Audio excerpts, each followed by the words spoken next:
Welcome, guys, to the final week of the regular season, aka week 14.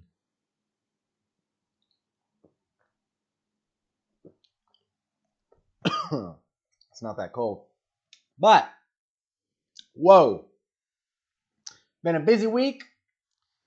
Over here, I had to do the scenarios, which we may revisit during this video, probably not, just because I put them all in one thing, but whatever.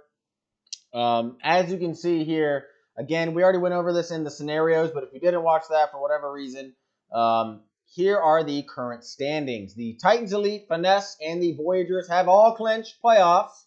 It's just about seeding. The Voyagers are the only team that really can't move anywhere. They are stuck in that 5 or 6 seed. It's really just a matter of who are they going to play in the first round of the playoffs next week. Is it going to be the SC Titans Elite, or is it going to be the LA Finesse? That's really the question. In the Central, the Trolls are currently leading, but again, I mean, it's almost a toss-up at this point as who is going to take the Central. And then in the East, the Smeagol's have clinched a playoff spot, but again, I mean, they've basically clinched the East. Mandy would have to, the Smeagol. We already went over this in the scenarios, but I mean, craziness would have to happen for the Smeagol's to lose the East, but they haven't actually clinched yet. And I think this is the first time in this league where no one has clinched a division within, especially the last week, but I mean, even within the final 2 weeks, usually someone has at least clinched the division. And this year, I mean, it's exactly kind of what we wanted. We wanted it to be close. I wasn't expecting it to be this fucking close. To have what? 1, 2, 3, 4, 5, 6 teams battling for 2 spots, right? 3 teams in the Central battling for that top spot.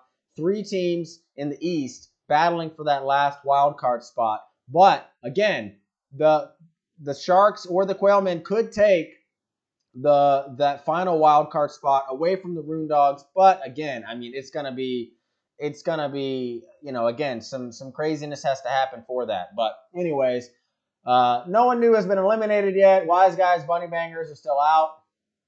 But with the worst records and only 1 week to go, they have clinched a bye in the losers bracket, so they will get at least a top 4 pick in the draft next season, depending on what they do in the losers bracket playoffs. Playoffs, if they win, then they get a top 2 pick, right? So yeah, let's get into the power rankings. Coming in at number 12, guys. I mean, you know what it is. It's like a Bunny Bangers. They're fucking garbage. This team is ass. I mean, Nate, good job in the first year. Cheers, Nate. But holy shit, this team is donkey shit. I mean, this team needs a lot of help. They need that number 1 pick, maybe more than the next team, the Wise Guys, do. Both of these teams are straight up ass, but the Bunny Bangers have been just terrible. The Wise Guys have been unlucky, and a little bit of terribleness thrown in there. But yeah, both of these teams are outside looking in right now, but they can still play spoiler to some other teams. The Wise Guys can ruin the Finesse's chances at clinching the West, and the Bunny Bangers can ruin someone's chances this week. I don't know who they're playing. Who are they playing? I think Dan. They can ruin Dan's chances. Yeah, they can ruin Dan's chances of making it to the playoffs. We'll get to that in a little bit.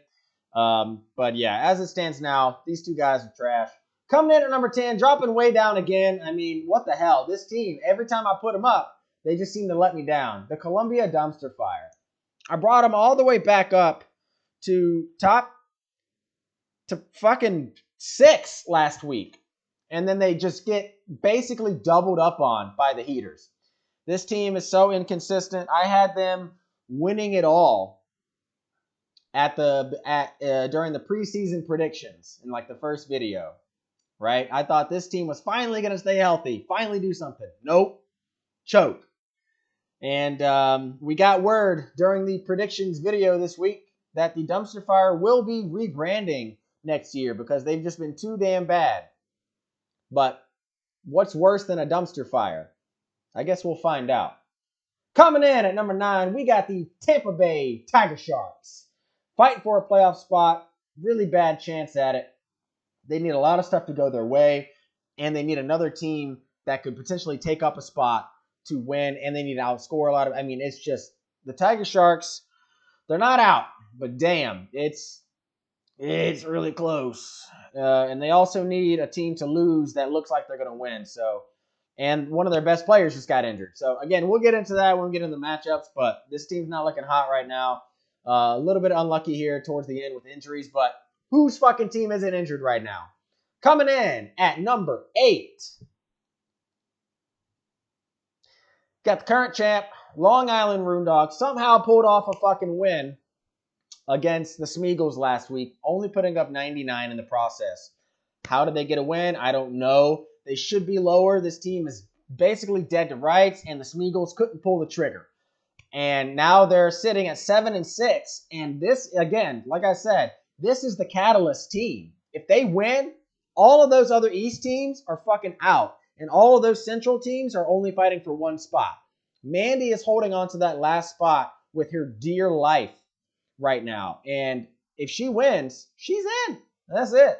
Even if she loses, she still has a decent chance to sneak in, depending on what else happens. But we'll see. Again, you know, they are 7-6, but power rankings-wise, team strength-wise, this team's not very good, but they're still in the dance. So we'll see. Well, as of now. Coming in at number 7, we got the French Quarter Quailmen. And these guys, man, I mean, they did lose last week. Tough loss in a game that they could have basically sealed up the Central with a win with, but they couldn't do it. So now it leaves the Central just as it was when we started the damn year. Fucking dead even, basically. And the Quailmen really need their team to step up this week. Fortunately, they have the Bunny Bangers. So that's pretty good for them. But they're also hoping on the Trolls to lose. And that's going to be a weird contest. But again, we'll get into that later. Coming in at number 6, again, the team that the Quailmen need to lose, the Trentham Trolls. Currently, the top of the Central, and 2 straight wins to bring them back from the depths of hell, to bring them back to life. And all they really gotta do is win. And they're basically in the dance. The problem with that is their whole fucking team is dead. But then the counterpoint to that is the team that they're playing, the Tiger Sharks, one of their best players just got injured. And, he's definitely out for the game, I think. So it's going to be a really close matchup. Man, this is getting tough. This is getting really squirrely. Coming in at number 5, we got the, jumping all the way up, by the way, with a huge statement win. We got the Hickory Grove Heaters. They looked out. And then I guess they just need Kyler Murray, really. I mean, if they got Kyler Murray, this team is rolling. I mean, they put up a crap load last week on the Dumpster Fire to push them back down. And had the Smeagol's done their job and beat the Dogs, then this team would be in that 6th seed as of right now. But that did not happen. So they're still on the outside looking in. If this team makes the playoffs, very scary.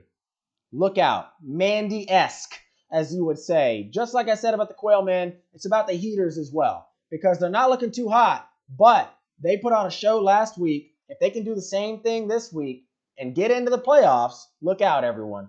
Especially whoever wins the Central against these Heaters, because they're coming. Coming in at number 4, the brother, younger, Philadelphia Smeagol's. Still leading the East. I wanted to put them lower. I really did. I wanted to put them lower because they could not beat the Roon Dogs, and they could not put up 100 points in doing so. And this team, I think just like Coach Pat Fina said last week, this team is starting to get a little old, little long in the tooth. And, not Smeagol's old, but they're getting pretty damn old. And they're going to need a good draft, I think, to stay relevant. Because if they don't win it all this year, this team may be the AKA ticking time bomb that we like to talk about and vote on at the end of the season. We'll get into that, like 5 weeks from now, but whatever, Yeah, so I really wanted to put the Smeagol's lower, but they're 8-5. Maybe they just had a bad week, Maybe they'll pull it together. Maybe they were throwing a bone to the Dogs to maybe keep the better Heaters and Dumpster Fire out of the playoffs. I don't know. I don't know what kind of strange stuff was going on up there in Philly, but they are pretty close to Long Island, so maybe they were whispering through them grapevines. Coming in at number 3, dropping down 2 spots after a beatdown. You got the LA Finesse. What is wrong with this team? What is going on over there in LA? I know you guys don't have a water supply, but what are you drinking? What's in the water? And this is not a compliment. What's going on? Mahomes can't consistently put together weeks. They don't know what quarterback to start. It's basically just a rotation of guys. And it just seems, they got blown out last week. 143 to 90. What? They got blown out by 54 points? And that was to, basically keep the West Division in their grasp, and now it's not up to them. It's up to the Titans Elite to beat the Voyagers. So the Finesse, I don't know. This is a weird team. They were supposed to score 131. They put up 90. That's not good. So I moved them down a couple spots, but every time I seem to move this team down, they come back up. So we'll see what happens this week. Coming in at number 2, staying at number 2, we got the SC Titans Elite. No, they are not number 1. Yes, they did win last week, but that was what? Against the Wise Guys, and they only put up 115 in doing so. Wise Guys put up 73. So you beat that team. Good job, Titans Elite. But like we always say, this team relies on the Bucks, and we'll see what they can do this week.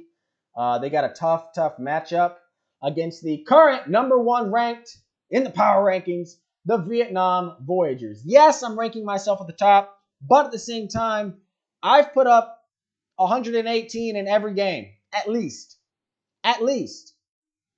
And I just put up 143. I've already got 91 this week out of 6 players.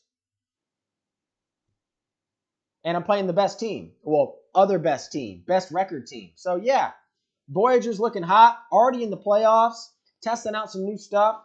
We'll see if they can stay up there. Again, every time I put the Voyagers at the top, they seem to lose. So we'll see what happens. But let's get into the matchups. Matchup number 1, worst game of the week.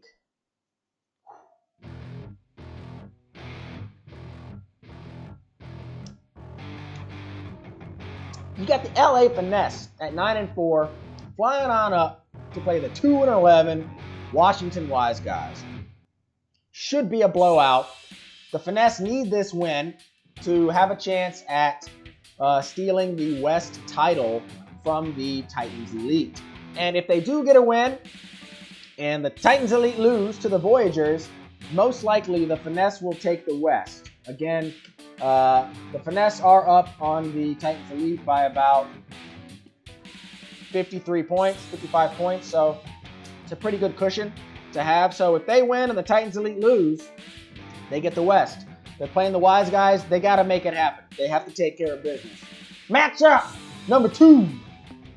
You got the Philadelphia Smeagol's flying on down to play the 6-7 Columbia Dumpster Fire. Dumpster Fire lose, they're out of the playoffs. They win, they still need a shitload of help to get in the playoffs. And this team, I'm tired of talking about CMC. I'm tired of talking about the Dumpster Fire. not living up to their expectations. I mean, this team, and it's not even that they're unlucky. They're just meh, you know? And what do you want? Like, would you rather be the fucking Packers and Patriots at the top all the time? Of course. Would you rather be the Lions and the Browns, always shitty, but you expect shitty? Or would you rather be like, I don't know, the Bengals, right? Who never really do anything and no one cares about. Would you rather be the Lions or the Bengals? I'd rather be the Lions, because at least you know your shit. There's no expectation. There's no hope, you know? The dumpster fire are like the Bengals and Vikings and Chargers. They have all this hope, and then they just fucking choke. This team has got to get some leadership. Not new leadership. They just need some leadership. I heard their coach is betting too much, but we'll see. Smeagol's, they win, they clinch the East, no problem. They lose, they're still in the playoffs, so whatever. Maybe they'll throw the dumpster fire a bone and watch the shitstorm. Who knows? Matchup number 3. Woo! Got the French Quarter Quailmen at 6-7, flying on up to play the cheese-eating Wisconsin Bunny Bangers at 4-9. Quailmen need a win. Obviously. Quailmen lose, they're out. There are no teams with 6 wins getting in the playoffs. It's just not happened. Ran the numbers, not possible. So, Quailmen lose, they're out. Okay? It's just not happening. So, you know, same with all the other 6 and 7 teams. Trolls, Tiger Sharks, Quailmen, Heaters, Dumpster Fire. Any of those teams lose, they're fucking out. Okay? Because Mandy would secure that other spot. And then it just leaves whoever the hell is left in the Central. And 2 6 and 7 teams are playing each other, so it's not possible for a 6-win team to make the playoffs this year. It will be a team at least 500 from everywhere. So that is nice. There's no bullshit this year. This game, it looks like it's going to be a blowout by the Quailmen already. They already had a great showing by Najee Harris on Thursday night. And it's the Bunny Bangers. All Dan's got to do, I mean, Dan's already 25% of the way to beating the Bunny Bangers with one player. I mean, this should be a blowout. But they need to score a lot. Because if they win and the Trolls win, the Quailmen need to outscore the Trolls by a healthy margin. So Quailmen need to put up a lot of points. Matchup number 4. You got the Hickory Grove Heaters at 6-7. Flying on up. Play the 7-6 Long Island Moondogs. Big fucking game. I thought this was game of the week just based on what's going to happen and what needs to happen. If Mandy wins, she's in. If Matt wins, he still needs a little bit of help. But Matt has a pretty good chance. And again, if this team gets in the playoffs, it's going to be scary. As it stands now, the Heaters do look like they should take this one over the Dogs. And the Dogs got to fight. Just like they did last year at the end of the season. They got to fight for their right to party. Rivalry game of the week. Woo! You got the 10-3 SC Titans Elite going to outer space. Got to take them Warriors, them Titans, to outer space to play the Vietnam Voyagers on their monkey ship. Voyagers are 8-5, coming off of 3 straight wins. Titans Elite coming off of 1 win against the basically worst team in the league last week. And Titans Elite, if they win, they clinch the West. Bingo, bango, no worries about it. But the problem is, the Voyagers put up 91 points between 6 players. And TJ Watt had 0.5 of those. So, had TJ Watt played that entire game, well, the way that they were playing defense, probably not much. But Dalvin Cook had 34.5 points. And so, Joe is really going to need a win here, or he's probably going to get overtaken by E-Man in the West. And if that happens, then this is going to be a rematch right next week, guys. Except it'll be the Voyagers at the Titans Elite. So Joe's got to win to get in or to take the West. We'll see what happens in the rivalry game of the week. But on to the game of the week. You got the 6-7 Tampa Bay Tiger Sharks playing the 6-7 Trenton Trolls. This fucking game right here, I don't want to say it's going to be a bloodbath, but it's going to be a bloodbath. You got a shark versus a troll. Okay? Both of them like blood. They're both 6-7. They're both fucking injured. They both have to win to get in. So this is a match to the death. Whoever loses this is gone. Whoever wins this still might need some help. That's the tough part about it. But as it stands now, I mean, the Tiger Sharks, they're injured. They just got a bunch of injuries, and so did the Trolls. Trolls are going to be without Henderson, maybe no Pollard, no Woods, no Akers. The Tiger Sharks, no Keenan Allen with COVID. No Keenan Allen with COVID.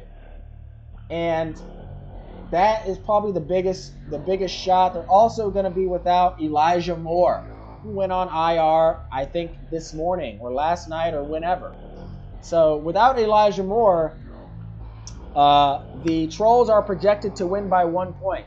But the Elijah Moore has not been changed out of the lineup just yet. I'm assuming he'll put in, I don't know, Tyler Higbee. You might have to throw in some random guy. It's time for the Sharks to go fishing and pick up a random guy off the waiver wire to help them get into the playoffs, because the Sharks need a lot of help. And they need a lot of points, too. They're seeing a lot of guys, too. But we'll see what happens. On to the predictions. Last week, we had Pat Phoenix on the phone. He went 3-3. We are now up to 38-40 on the year. 49%, not bad. Next week, don't know. We'll see what happens. But this week, it was the committee. Rico, Hunter, Graydon. 3 guys making picks. So it was interesting to see. Thank you guys for the video. It took 9 fucking days for that thing to upload. Hopefully, if you guys do it again for the playoffs, start uploading it like a week prior. I don't fucking know. Start uploading it now. I don't know. But we'll see. The committee, again, it was a committee. So whatever had 2/3 vote, majority vote, that was the pick. So they picked the finesse to beat the wise guys. They picked the dumpster fire to beat the Smeagol's in a fucking upset. And the crazy thing about this pick is that the dumpster fire picked the Smeagol's. The other 2 guys picked the dumpster fire in the upset game. So this will be the upset of the week if that happens. Again, even if the dumpster fire win, they still need a lot of help to get into the playoffs. They picked the Quail Men to beat the Bunny Bangers. Easy pick. They picked the Heaters to beat the Moon Dogs. It's an easy pick, but it's still spicy. You know what I mean? They picked the Voyagers to beat the Titans Elite, and this was before they ever saw the score for Thursday. I know the video came out, I think yesterday after Thursday night's game, but they did record it, I think, on Wednesday. So they did record these predictions before they ever knew what happened in that Vikings and Steelers game. So that was still a bold pick. But yeah, they picked the Voyagers over the Titans Elite, and they picked the Trolls over the Tiger Sharks. Rico, coach of the Tiger Sharks, picked himself, but Hunter and Graydon picked the Trolls. So Trolls are the pick to win the game of the week and pretty much send them to the playoffs. So that'll be a big game. Again, that's the game to watch, game of the week. All right, on to golf. 1 week left, guys. 1 more hole left. And it looks like I'm running away with it. I'm 8 strokes ahead of everybody else, at least. Last week, I shot a triple birdie to bring me up to 19 under par, while E-Man shot a double bogey. That was huge. If E-Man could have gotten at least a birdie or 2, he could have stayed within striking distance. But now I need a terrible week, and E-Man or P-Man or even Matt need an exceptional week. I mean, they have to get everything right. I mean, they're perfect. I don't know what the record is for most, most birdies or whatever it is in a week, but I'm sure as hell, I bet it's not 8, right? So they're going to need me to get like 4 bogeys, and they need to get like 5, obviously, to make up those 8 points. So it's looking tough right now, but as it stands now, I should take home that goal line Stein 2 years in a row and finally be able to drink out of it next year when I come down to pick it up. But I'm not counting my eggs just yet, because you never know what happens. But with that, guys, again, winner gets the goal line Stein for life. I'm kidding. It's only for a year, but still. That's basically it, guys. Again, only 2 guys out, but if you're wondering what this gift is for, these are your playoff chances going away from you. Good luck to everyone that's 6 and 7. The rest of you, I hope you lose, but good luck.